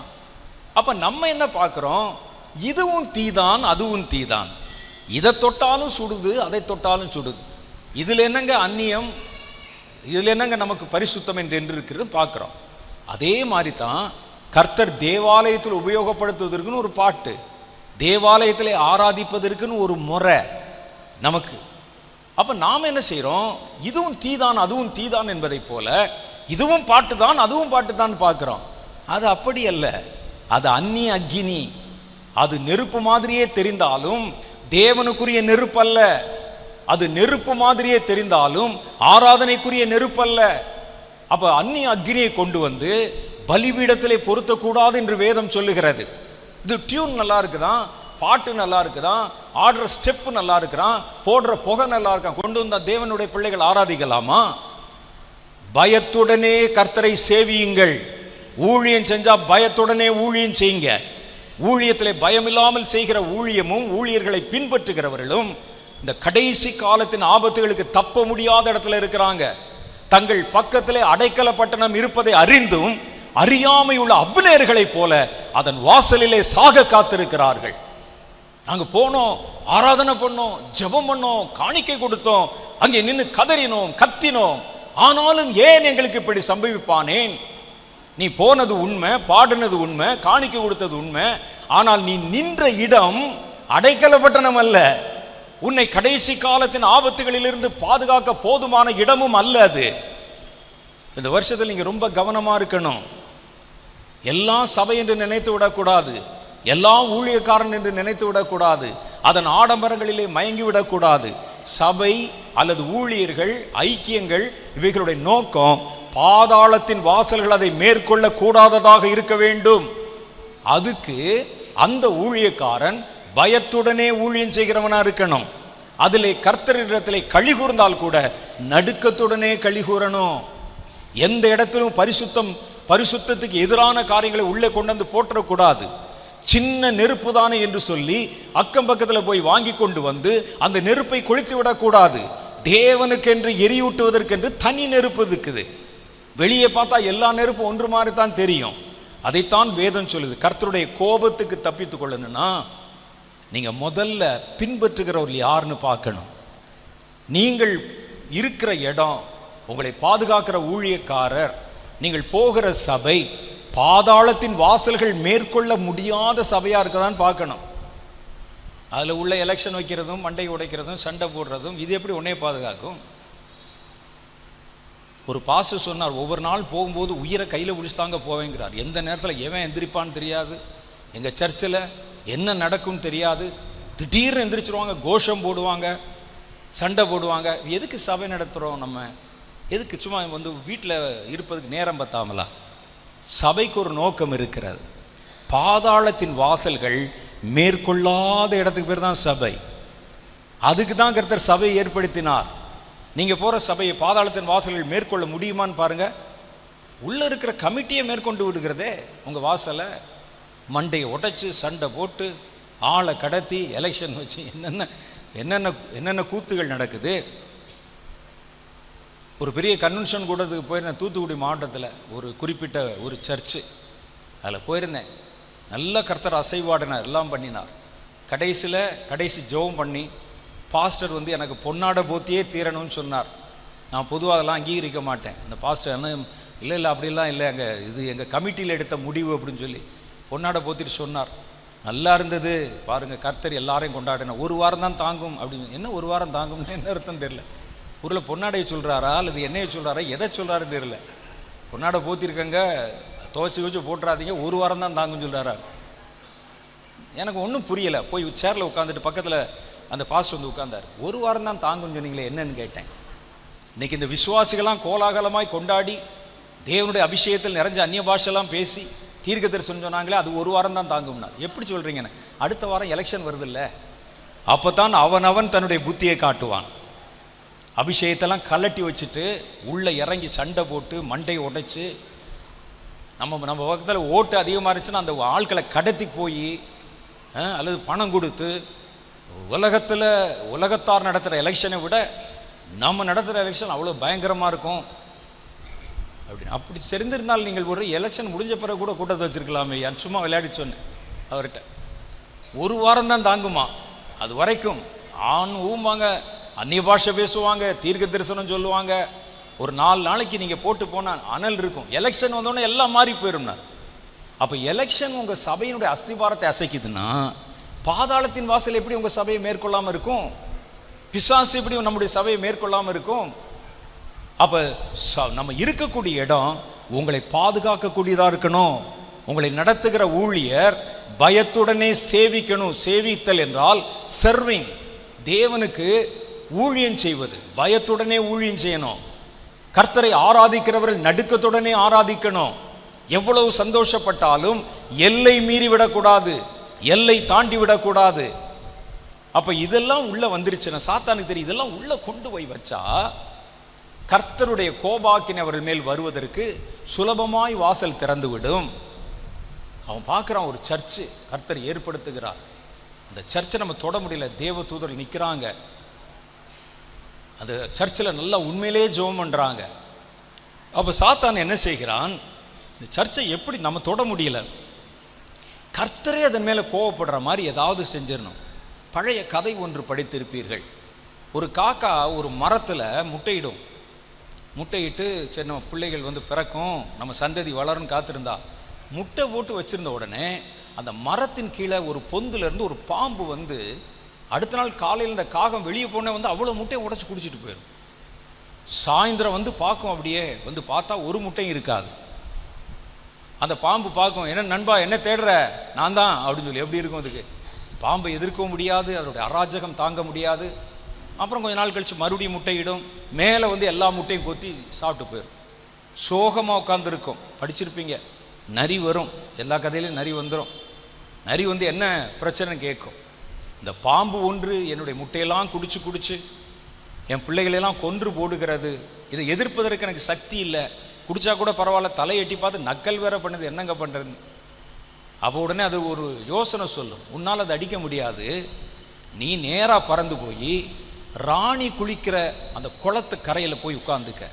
அந்த புறத்தில் அவள் குளிக்க வரும்போது தன்னுடைய முத்து மாலைகளை கழற்றி வெளியே வந்து வைப்பா. அதில் உன்னை தூக்கிட்டு வந்துரு, தூக்கிட்டு வந்து நேராக அந்த பாம்புக்கு உன்னுடைய பொந்துக்குள்ளே போட்டுரு, அப்புறம் நடக்கிறது பாரு.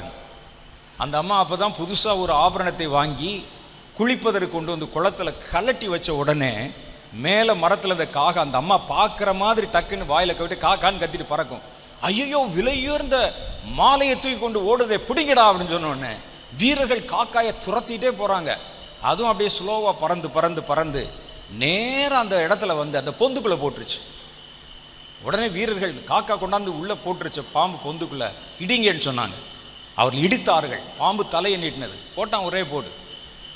பாம்பு நேராக இந்த காக்கா நேராக கொல்ல வச்சிருச்சு.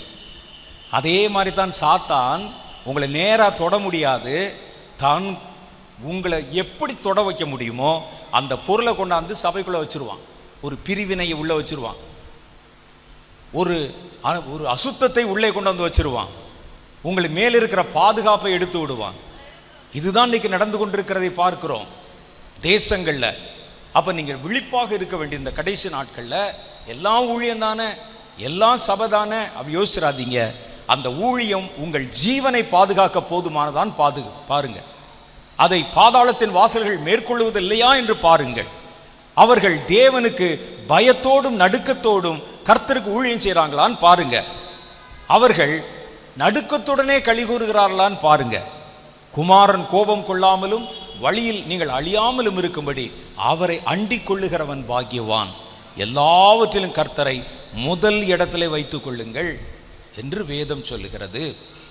அப்ப நாம் அவருடைய பொறுமையை அலட்சியம் செய்து விடாதபடிக்கு இந்த வருஷத்தில் நீங்கள் கவனமாக முடிவெடுக்க வேண்டிய காரியம் உங்கள் பாதுகாப்பு. உலகம் முழுசும் பயங்கரம் வரும், உலகம் முழுசும் தீமை வரும்.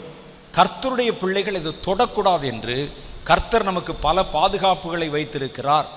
அதுக்குள்ளே நீங்கள் இருக்கும்போது தான் கர்த்தருடைய கிருபை நம்மை பாதுகாக்க போதுமானதாக இருக்கும். இரண்டாவது காரியம் பாருங்க, முதல்ல ரட்சிக்கப்படுங்கள். ரட்சிப்பின் அடையாளம், ரட்சிப்பை தினசரி நீங்கள் பரிசோதனை பண்ணிக்கொண்டே இருங்கள். உங்கள் ரட்சிப்பு உங்ககிட்ட தான் இருக்குதான்னு பாருங்கள். எப்போ ரட்சிக்கப்பட்டீங்கன்னு சொன்னால் 1943 53 கதை சொல்லாதீங்க. இன்றைக்கி அந்த ரட்சிப்பு உங்களுக்குள்ளே இருக்குதான்னு நீங்கள் பாருங்கள். ரட்சிப்பின் அடையாளம் யார் மேலே இல்லையோ அவர்கள் எல்லாம் அந்த ஆபத்துக்கு சமீபமாக இருக்கிறார்கள். வேதத்தில் ஒரு சின்ன சம்பவம் சொல்கிறேன். யோசுவாவின் புஸ்தகம் 2வது அதிகாரம் 17 - 19 வரைக்கும் பார்க்குறோம். எரிகோ பட்டணத்துக்குள்ளே யோசுவாவும் அவனை சேர்ந்த சிலரும் உளவு பார்க்க போகிறாங்க பட்டணத்துக்குள்ளே. அந்த பட்டணத்தை பார்த்தீங்கன்னா பயங்கரமான சுவர், உள்ள இந்த பெரிய ஊர், கதவை திறந்து விட மாட்டேங்கிறான் ராஜா, வீம்பு பண்ணுகிறான். படையெடுத்து போகணும், அவர்களை பிடிக்க முடியுமா, போய் பார்த்துட்டு வாங்கன்னு பார்க்க வர்றாங்க. அந்த உளவாளிகள் உள்ளே வரும்போது எரிகோவின் இராணுவம் அவர்களை பார்த்து விடுகிறது. யார் அது புதுசாக ஒரு உள்ளே வர்றான், இவர்கள் நிச்சயமாக இஸ்ரவேல் தீவிரவாதிகளாக தான் இருக்கும், நம்ம நாட்டை உளவு பார்க்க வந்திருக்காங்க, விரட்டிட்டு வர்றாங்க இவங்களை. இவன் ஓடி தப்பிச்சு, இதெல்லாம் நம்ம சினிமாவில் பார்க்குற மாதிரி தான். அந்த பல சோர்களை தாண்டி குதிச்சு ராகாப் என்ற ஒரு பெண்ணுடைய வீட்டில் போய் ஒளிஞ்சிடுறாங்க. ராகாப் யாருங்க நீங்கன்னு கேட்கணும். நாங்கள் வெளியே இருக்காங்க, பாளையம் இருக்காங்களே இஸ்ரவேல், அந்த கூட்டத்திலேருந்து வருகிறோம். அந்த அம்மா சொன்ன, அப்படியா, நீங்கள் உள்ள நீங்கள் பயமில்லாமல் இருங்கள், நான் பார்த்துக்கிறேன்னு சொல்லி அவர்களை பந்தோஸ்தாக உள்ளே பாதுகாக்க வைத்து மேலே சோளத்தட்டையெல்லாம் கொண்டாந்து போட்டு அவங்கள மூடி வச்சிருது. இவர்கள் வருகிறார்கள், தேடுகிறார்கள், ராகாப் வீட்டை கதவை தட்டுறாங்க. இந்த பக்கம் கொஞ்சம் பேர் ஓடி வந்தாங்களே உளவு பார்க்குறவங்க எங்கே அப்படின்னு கேட்குறாங்க. இங்கே யாரும் வரலன்னு சொல்லி உள்ளே பார்க்கணும். உள்ளே வந்து பார்த்தான், சோளத்தட்டைகளை போட்டு தட்டைக்குள்ளே ஒளி வச்சிருக்குது அந்த அம்மா. வந்து தேடிட்டு அவர்கள் இல்லை என்று அவர்கள் திரும்பி போய்விடுகிறார்கள். இப்போ யோசுவாவும் அவரோடு கூட சேர்ந்தவர்களும் உளவாளிகளும் இந்த ராகாப் இடத்துல பார்க்குறாங்க, எங்கள் உயிரை காப்பாற்றினம்மா, ரொம்ப நல்லது, உனக்கு ரொம்ப நாங்கள் நன்றி கடன் பட்டிருக்கிறோம், உனக்கு என்ன வேணும் கேளு. அந்த அம்மாவுக்கு தெரியும் ஏன் இவங்களை பாதுகாத்ததுன்னா, கண்டிப்பாக கர்த்தருடைய ஜனங்கள் ஜெயித்து எரிகோவை பிடித்து விடுவார்கள். ஆனால் அந்த நேரத்தில் சாகிறவருடைய நம்ம ஏன் சாகணும், நம்ம தேவனுடைய பிள்ளைகளோடு நம்ம சாகலாம், இருக்கலாம் அப்படின்னு சொன்னாங்க. உனக்கு நான் என்ன செய்யணும் என்று கேட்டார்கள். உடனே அவங்க சொன்னாங்க, நீங்கள் படையெடுத்து வரும்போது எரிகோ பட்டணத்தில் நீங்கள் உங்களுடைய தீவிரத்தை காட்டி இந்த பட்டணத்தை பிடித்து ஜெயிக்கும் போது என் வீடு, நானும் என் வீட்டாரும் பாதிக்கப்படாதபடி எங்களை கொல்லக்கூடாது அப்படின்னா. யோசுவா யோசித்தார், நாங்கள் வர்ற வேகத்தில் அவன் இருக்கிற வெறியில் உன் வீட்டை எப்படிமா அடையாளம் பார்த்துக்கிட்டு இருப்பாங்க, எனக்கு தெரியும் நீ என்னை பாதுகாத்தா என்று, என் வீரர்களுக்கு எப்படி தெரியும் வேகமாக வரும்போது, அப்போ உன்னை எப்படி நாங்கள் அடையாளப்படுத்துவது அப்படின்னு சொல்லி ஒரு சிவப்பு நூல் கயிறு ஒன்றை கொடுத்தார். அவர் சொன்னார், நாங்கள் திரும்பி வரும்பொழுது இந்த சிவப்பு நூல் கயிறு, ஒரு பெரிய கயிறை உன் வீட்டில் நீ தொங்க விடணும். அந்த அம்மாவுடைய வீடு எங்கேருந்து கேட்டால் எரிகோ பட்டணத்தின் அலங்கத்தில் இருந்தது, அந்த சுவத்து மேலே இருக்குது. அந்த சுவர் ஒரு வீடு கட்டுற அளவுக்கு அகலமான சுவர், அதில் அவளுடைய வீடு இருந்தது. அந்த சுவர் இப்போவும் கூட இடியாமல் சில பகுதிகள் இருக்கிறது எரிகோவில், அது மேலே ஒரு வீடு இருந்தது.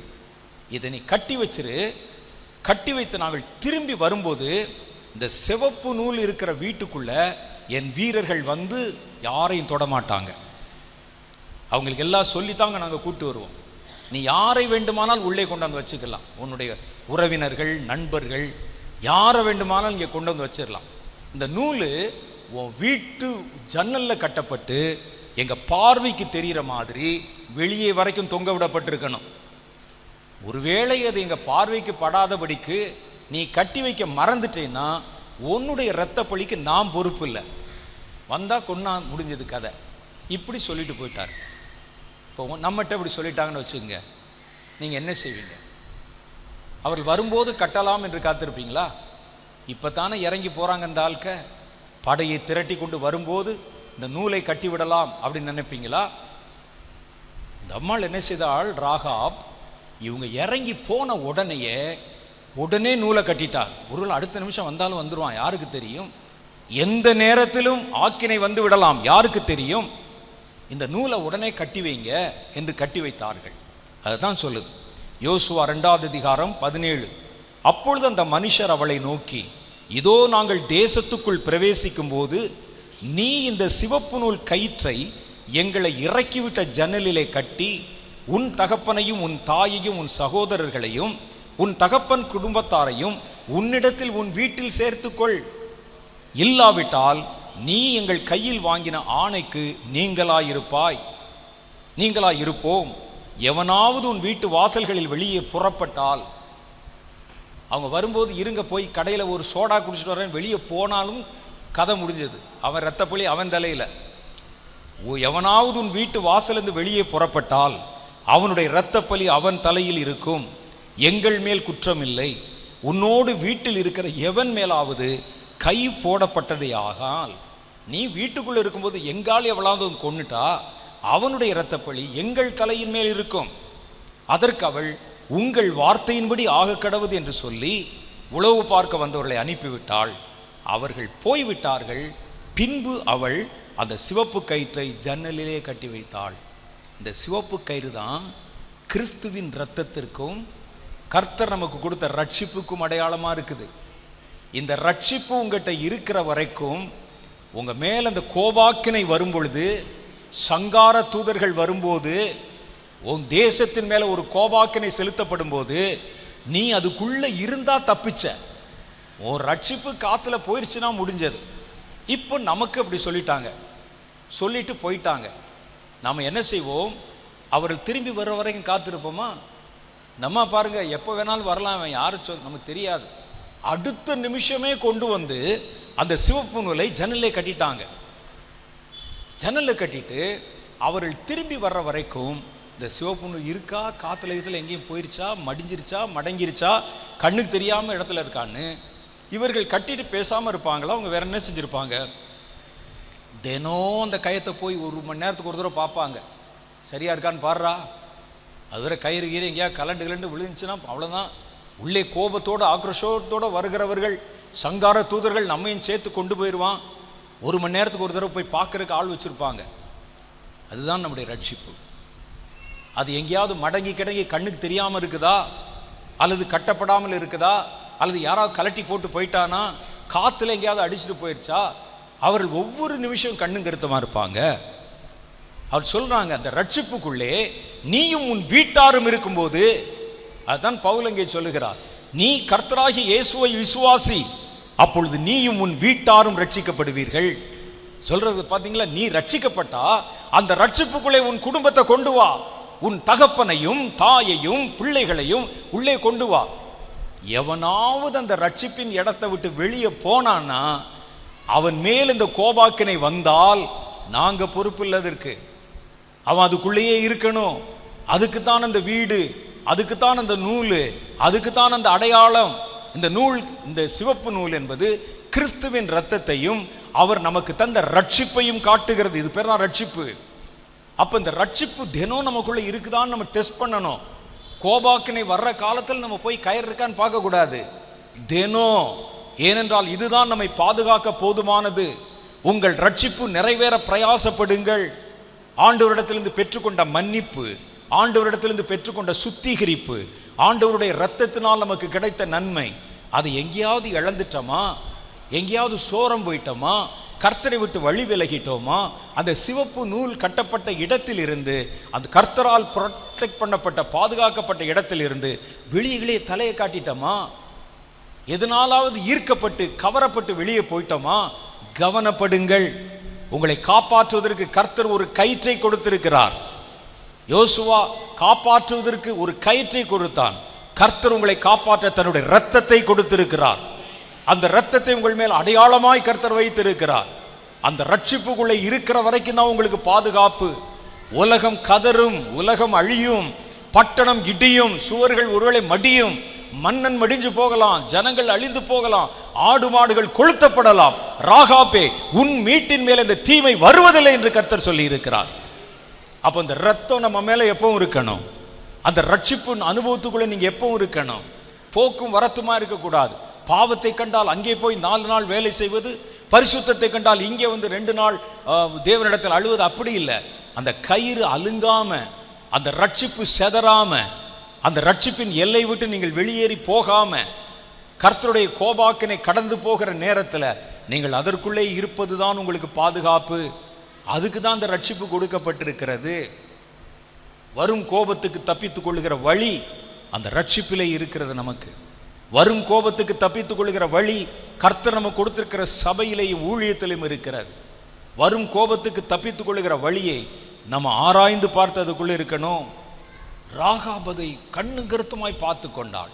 அந்த ரட்சிப்பு எங்கேயாவது அது வழி மாறி போகிறதா, ரட்சிப்பு ஒருவேளை குறைந்து போகிறதா, நான் ஆரம்பத்தில் கர்த்தரிடத்தில் காட்டின அந்த வைராக்கியமும் அந்த வேகமும் இன்னைக்கு எனக்குள்ளே இல்லாமல் இருக்குதா? கவனம். இந்த வருஷத்துலேருந்து நீங்கள் ரொம்ப கவனமாக இருக்கணும்.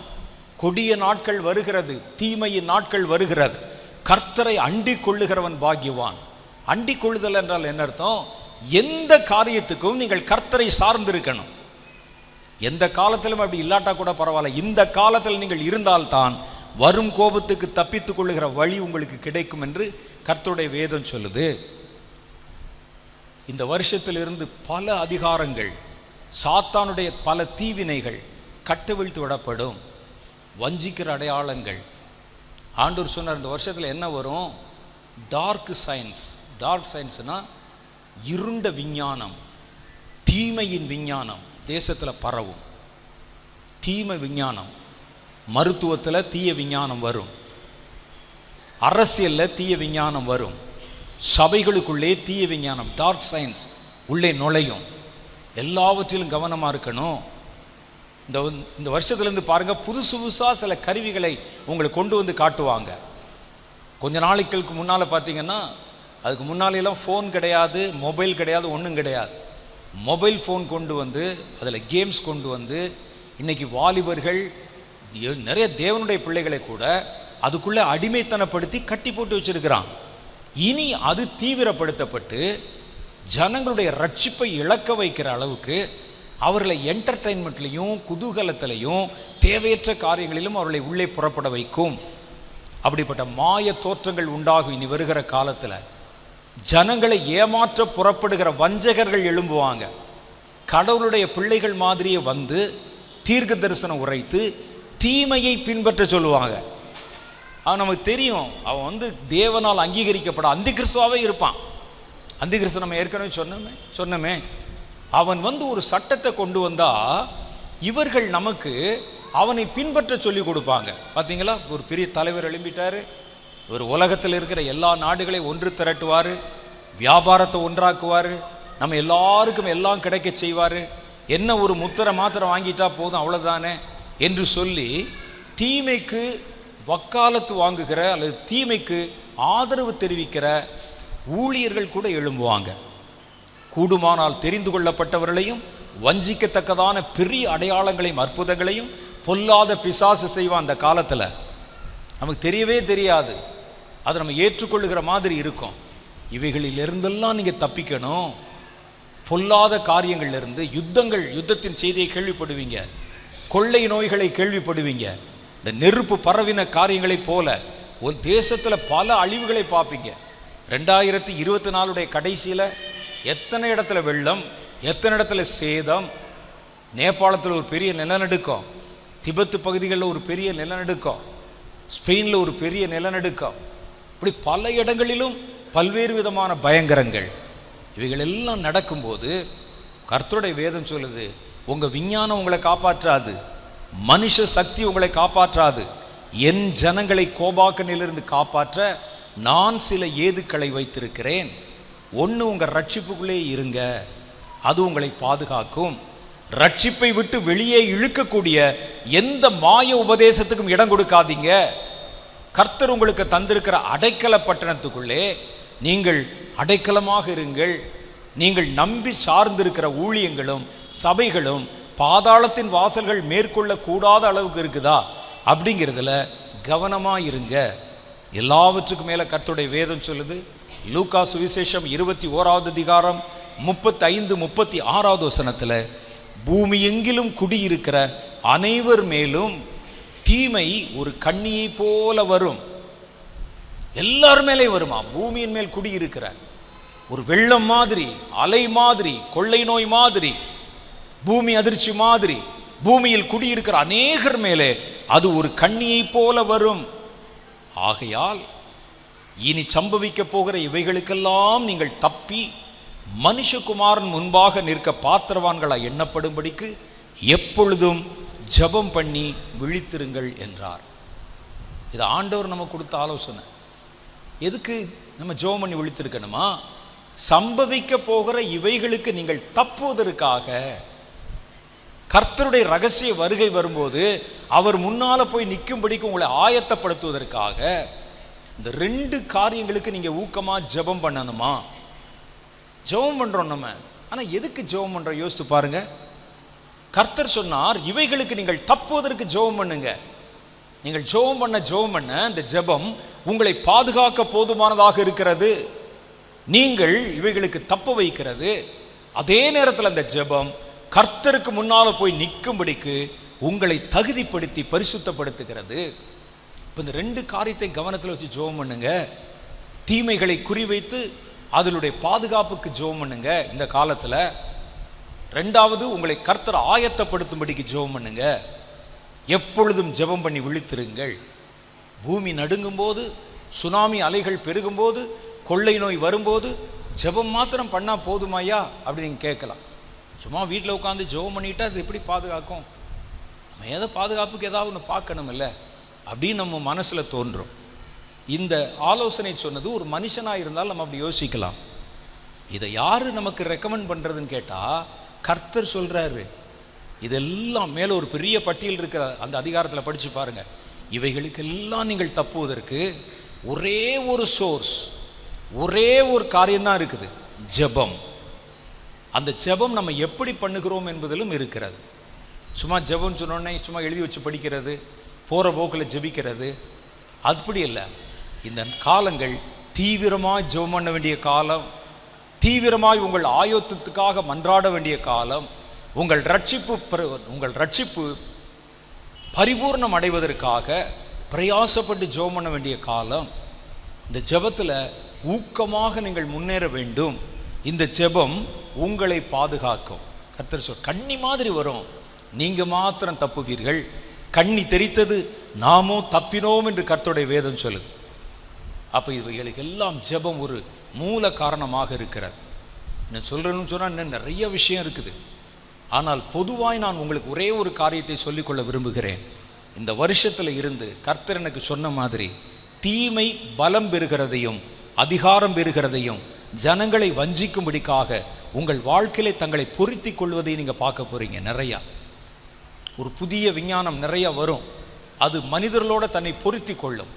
இப்போவே பார்த்தீங்கன்னா பிம்பங்களை உண்டாக்குறாங்க. AI அப்படின்னு சொல்கிற ஒரு விஞ்ஞான வடிவம். அது மனுஷன் மாதிரியே சில பிம்பங்களை உண்டு பண்ணும். அந்த பிம்பங்களை நம்ம நடுவில் கொண்டாந்து நிறுத்தும். இப்போ நிறைய இடத்துல வந்துருச்சு. பாஸ்டர் என்ன செய்கிறார், வீட்டில் உட்காந்துட்டு தன்னை போலவே AIயில் ஒரு பிம்பம் செய்து ஞாயிற்றுக்கிழமை அதை அனுப்பி பிரசங்கம் பண்ண வச்சிடுறாரு. பார்த்துருப்பீங்களே நீங்கள் நிறைய இடத்துல. இன்னைக்கு மிஷின் வந்து பிரசங்கம் பண்ணுது, மிஷின் வந்து பேசுது. இப்போ இந்த பிம்பங்களை உருவாக்கி ஒரு பொய்யான தரிசனத்தை உண்டாக்க முடியும். உங்களுக்கு ஒரு கூட்டத்தை நடந்துக்கிறோம், திடீர்னு பார்த்தீங்கன்னா பின்னால் ஆண்டவர் வந்து நிற்கிற மாதிரி காமிச்சு அப்படியே மறைய வைக்கலாம். பொய்யான அற்புதங்கள். எல்லாரும் ஓன்னு சொல்லி அப்போ இவர் சொல்கிறதெல்லாம் உண்மையாக தான் இருக்கும். அது விஞ்ஞானம். ஒரு காரியத்தை நான் உங்களுக்கு சொல்லணும், ஆனால் அது எந்த சபை என்று என்னால் பகிரங்கமாக சொல்ல முடியாது. ஒரு இடத்துல ஒரு பெரிய கிறிஸ்தவ அமைப்பு, அதில் ஒரு போதகர் இருக்கிறார். அவர் கிட்டத்தட்ட ஒரு 10 வருஷமாக எக்ஸார்சிசம் என்று சொல்லுகிற பிசாசுகளை துரத்துறாங்க பாருங்கள். அதில் இவர் வந்து ரொம்ப ஒரு முக்கியமான ஆள், ரொம்ப முக்கியமான ஆள். இது வரைக்கும் 1,68,000 பிசாசை துரத்திருக்காராம் எக்ஸார்சிசம் பண்ணி. அதுக்குன்னே ஜனங்கள் வருவாங்க, அங்கே பெரிய பெரிய கூட்டம் வந்து பிசாசு துரத்துறேன்னு சொல்லி. அவர் மேடையில் பிசாசு துரத்தும் போது அவர்கள் அப்படியே மயக்கமாகி கீழே விழுறாங்க ஆட்க. அவங்களுக்குள்ளே இருக்கிற பிசாசு அப்படியே எழுந்து அப்படி நின்று ஒரு பார்வை பார்த்துட்டு அந்த இடத்த விட்டு போகிறது எல்லாரும் பார்ப்பாங்க. கண்ணுக்கு தெரியும், பேய் தெரியும், பிசாசு தெரியும். அந்த வளாகத்திலே அந்த அந்த ப்ரமிசஸில் அந்த வளாகத்தில் ஜனங்கள் போய் தங்குவாங்க. இந்த மாதிரி ஜெபத்துக்கு வந்தவங்க தங்கினால் இரவு நேரத்தில் அங்கே இயேசு நடப்பது தெரியும், பார்ப்பாங்க. கட்டடத்தின் மேலே இயேசு வந்து நின்று ஆசி வழங்கிட்டு மறைந்து போவதை பார்ப்பாங்க. திடீரென்று செட்டை எடுத்து தேவதூதர்கள் அந்த வளாகத்தில் உலாவுகிறதை பார்ப்பாங்க. சில இடத்துல பிசாசு அப்படியே பதுங்கி உள்ளே வருகிறதை பார்ப்பாங்க. இடம் என்ன இவ்வளோ பயங்கரமாக இருக்குது. மேடையில் வச்சு பேய் விரட்டுறாரு. பேய் அந்த உடம்புக்குள்ளேருந்து வெளியே போகிறது கண்ணுக்கு, எல்லார் கண்ணுக்கும் தெரியுது. பார்த்த உடனே நம்ம ஆட்களுக்கெல்லாம் சாமி வந்துடும், ஓன்னு சொல்லி கீழே விழுந்துடும். கர்த்தர் எவ்வளோ பெரியவர் பாருங்கள், அந்த பிசாசு அங்கேருந்து பார்த்து அப்படியே மறைஞ்சு போகுதுன்னு. இது என்ன இப்படி நடக்குது அப்படின்னு சோதித்து பார்த்த பொழுது அவர்கள் வைத்திருக்கிற அந்த கட்டடத்துக்கு கீழே ஒரு லேபரட்டரி மாதிரி ஒரு பெரிய இடம் வச்சுருக்கிறாங்க. அண்டர் கிரவுண்டில், இந்த மேடைக்கு கீழே அண்டர் கிரவுண்டில். அதில் இந்த AI ப்ரொஜெக்ஷன் சொல்லுகிற அந்த ப்ரொஜெக்ஷன் சிஸ்டங்களை உள்ளே வச்சுருக்கிறாங்க. ஒரு ஆளை மேலே கொண்டு வந்து அவனை பரவசப்படுத்தி அவனிடத்தில் பிசாசு விரட்டுறேன்னு சொன்ன உடனே அவன் கீழே இருந்த ஒரு பிம்பத்தை வடிவமைத்து விட்டால் ஒரு ஆள் மாதிரியே அந்த கதிர்கள் ஒரு ஆளை கொண்டு வந்து உருவாக்கும். பேய் மாதிரியே தெரியும் நமக்கு. அது போகும், நடக்கும். இதை பார்த்த உடனே ஜனங்கள் உணர்ச்சி வசப்பட்டு தாங்கள் உண்மையான ஒரு பேயை காண்பதை போல அவர் நம்பிடுவாங்க. இது நடக்குது, உண்மை. அது சில அது கண்டுபிடிச்சு போட்ட அந்த அவர்கள் வெளியிட்டிருக்கிற சில பதிவுகள் இருக்கிறது, ஆதாரம் இருக்கு என்கிட்ட.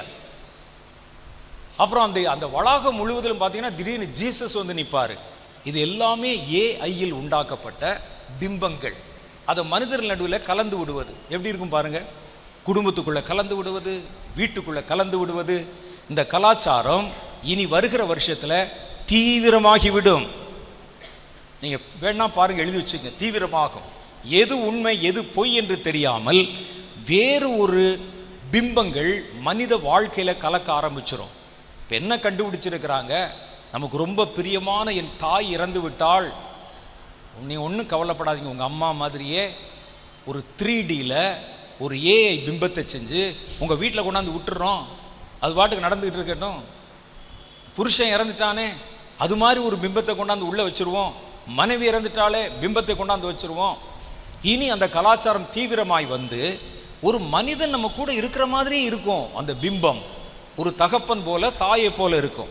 அப்போ சொல்கிறாங்க, இனி வரக்கூடிய விஞ்ஞானம், அந்த மாறுபட்ட விஞ்ஞானம் மனிதர் கூட்டத்தோட மாய தோற்றங்களை கொண்டு வந்து இணைக்கக்கூடிய ஒரு விஞ்ஞானம் இன்றைக்கு ஆயத்தமாக இருக்கிறது. அப்போ பாப்புலேஷன் இருக்கு பாருங்க, மக்கள் இன்னைக்கு உலகத்தில் 800 கோடி பேர் இருந்தாங்கன்னா 1600 கோடி இப்படிப்பட்ட மாய தோற்ற பிம்பங்கள் மனிதருடைய சமுதாயத்தில் கலக்கப்பட ஆரம்பிச்சிடும். எது உண்மைன்னு தெரியாது, எது பொய்ன்னு தெரியாது, யார் அரசாளுவை பண்ணுறான்னு தெரியாது. அந்த ஆள் ஒருவேளை இறந்தாலும் அவர் மாதிரி ஒரு பொம்மை வந்தால் தெரியாது. வீட்டுக்குள்ளே வந்துடும், சபைக்குள்ளே வந்துடும், அரசியலுக்குள்ளே வந்துடும், பொருளாதாரத்தில் வந்துடும், இராணுவத்துக்குள்ளே வந்துடும். எப்படி இருக்கு யோசிச்சு பாருங்க. இப்படிப்பட்ட காலங்களிலிருந்து நீங்கள் தப்புவதற்கு கர்த்தர் சொல்றாரு, உலகம் மயங்கும், உலகம் ஏமாந்து போகும், உலகம் அந்த மாய வலையிலே சிக்கிக்கொள்ளும். என் நாமம் தரிக்கப்பட்ட என் ஜனங்களை நான் பாதுகாக்க அறிந்திருக்கிறேன். நம்ம ஜெபம் பண்ணும்போது கர்த்தர் நம்முடைய கண்களை திறந்து எது உண்மை எது பொய் என்பதை நமக்கு துல்லியமாக வெளிப்படுத்தி காமிச்சிருவார். இவைகளுக்கெல்லாம் நம்ம தப்பணுமே. இப்போ வந்து இயேசு வந்து நிற்கிற மாதிரி வந்து நின்று ஒரு கள்ள உபதேசத்துக்கு சப்போர்ட் பண்ணி பேசுகிற மாதிரி ஒரு மேடையில் அவர்கள் பேசி கொண்டிருக்கும்போது இயேசு வந்து, ஆம் நான் தான் இங்கே நிற்கிறேன், அவர்கள் சொல்லுகிறதெல்லாம் உண்மைதான், அந்த உபதேசம் உண்மைதான், நீங்கள் பின்பற்றுங்கள் அப்படின்னு சொல்லிட்டு போனால் என்ன செய்வீங்க? அப்போ இவைகளுக்கெல்லாம் நம்ம தப்பணும்னு சொன்னால் இந்த கடைசி காலங்களில் சாத்தானுடைய தீவிர தந்திரங்கள் வெளிப்படுகிறதை இந்த வருஷத்துலேருந்து நிறைய பார்க்க ஆரம்பிப்பீங்க. அது சாத்தானுடனால் உண்டானதா தேவனால் உண்டானதா என்று கண்டுபிடிக்கணும்னா, உங்கள் ஜீவன் தப்பணும்னா கர்த்தருடைய ரட்சிப்புக்குள்ளே நீங்கள் நிற்கணும், கர்த்தரை முழு மனதாய் பின்பற்றி கொள்ளணும், இடைவிடாமல் தேவனிடத்தில் ஜெபிக்கணும், எல்லா விஷயத்திலும் கர்த்தரை அண்டி வாழணும். எல்லாத்தையும் எதுனாலும் கர்த்தரை வச்சு தான் வாழணும். சின்னதோ பெரிதோ எல்லாவற்றுக்கும் கர்த்தரை தேடுங்கள், அவர் உதவியை தேடுங்கள். கர்த்தர் எந்த தீமையிலும் இருந்து விலக்கி உங்களை காப்பாற்ற போதுமானவராக இருக்கிறார்.